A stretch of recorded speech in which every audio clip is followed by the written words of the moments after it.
So, Yep. so you get into real estate. Did you have doubters, supporters? Oh yeah.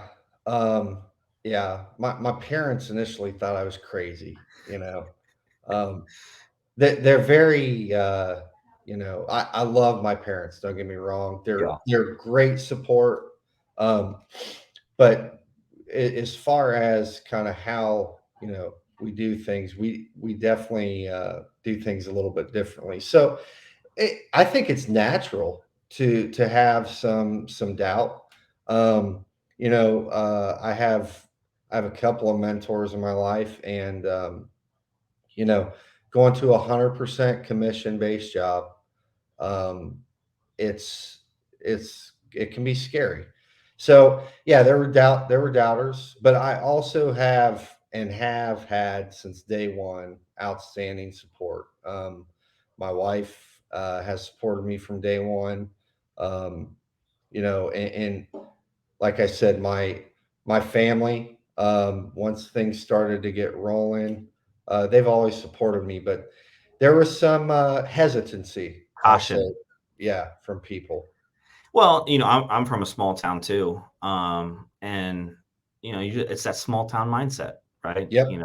And it's a thing.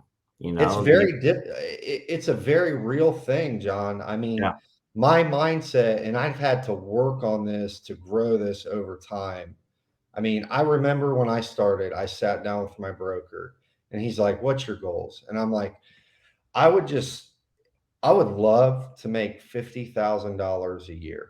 Like that was like awesome,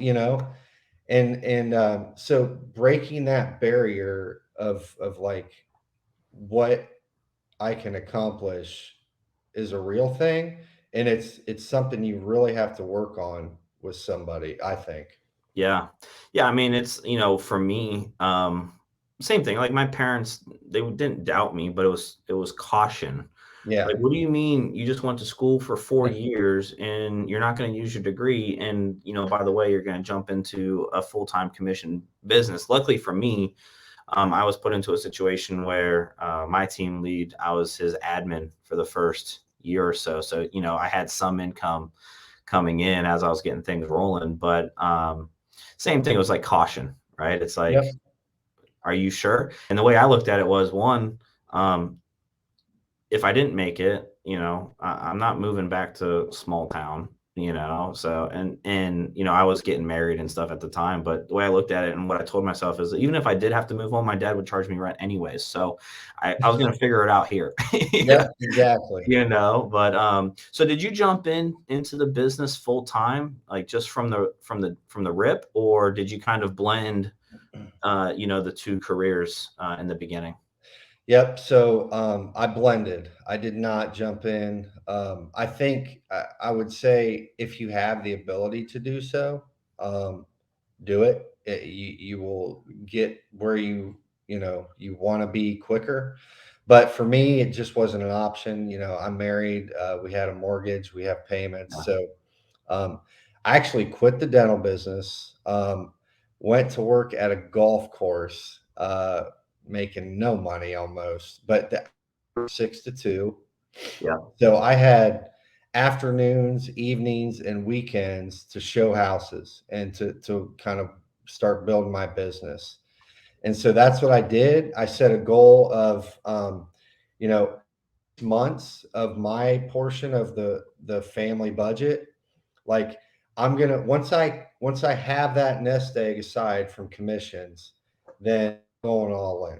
I'm gonna quit this golf course, and that's exactly what I did. And it took me about 3 or 4 months longer than my goal was, but I did it. It was November of I think 2017, and I went full time real estate. What was that? Well, that's a big sacrifice, right? Like Yes. leaving one career to then go work at a golf course. And I know exactly what that works like. That's what I did in high school. And two of my friends went to Ohio State for turf grass science to work on golf courses. So I know what that life is like. But like talk about that sacrifice, that decision of, okay, I'm going to leave this 9 to 5. and I don't know, maybe take a pay cut probably Huge. to then, free up more time because, I talk to a lot of agents that are coming from a different career.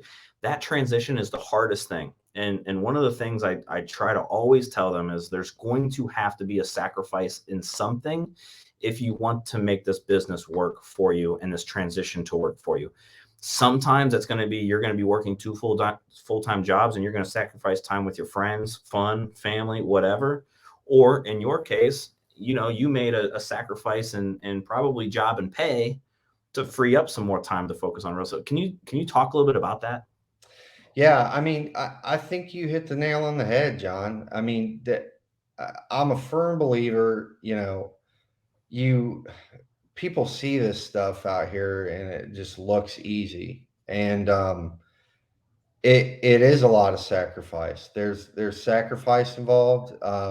There's fear involved. I think that's one of the biggest thing that stops so many people in real estate and anything in life, is just being paralyzed or succumbing to your fear, um, and not just saying, I can figure this out. But it was it was a little bit of a risk, but again, I was in a position in a place, and I mean, having great support at the brokerage. Newton Burris is our Yep. broker. He was our manager. He still is.